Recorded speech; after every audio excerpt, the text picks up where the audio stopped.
केटी बंदर के करीब हिजामड़ो क्रीक में तेज हवाओं के बायस दो कश्तियां उलटने से 38 माहीगीर डूब गए, जिनमें से 30 को बचा लिया गया और 8 ताहाल लापता हैं। ठट्ठा के करीब केटी बंदर के खुले समंदर में दो कश्तियां डूब गईं, जिसमें मौजूद 38 माहीगीर डूब गए। तर्जमान पाकिस्तान फिशर फोक फोरम के मुताबिक तेज हवाओं के बायस समंदर में तुगयानी रही। दो कश्तियां अल सिद्दीक और अल बहरिया इब्राहिम हैदरी कराची से रवाना हुई थी, जो केटी बंदर के खुले समंदर में डूब गईं।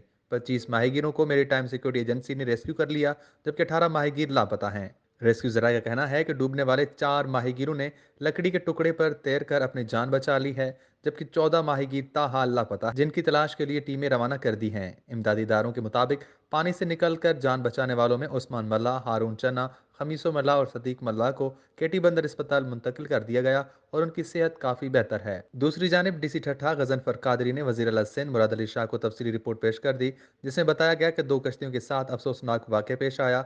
दोनों कश्तियां 16 जनवरी को कराची फिशरीज के साहिल से रवाना हुईं। एक कश्ती के तमाम 22 माहीगीर करीबी जजीरे पर पहुंच गए और महफूज रहे। माहीगीरों को जरूरी तिबी इमदाद के साथ कपड़े, जूते और जैकेट्स वगैरह भी दी गई।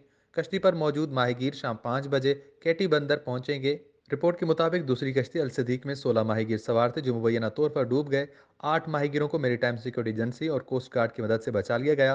बकिया 8 माहीगीरों के लिए रेस्क्यू ऑपरेशन डिप्टी कमिश्नर ठट्ठा की जेर निगरानी जारी है।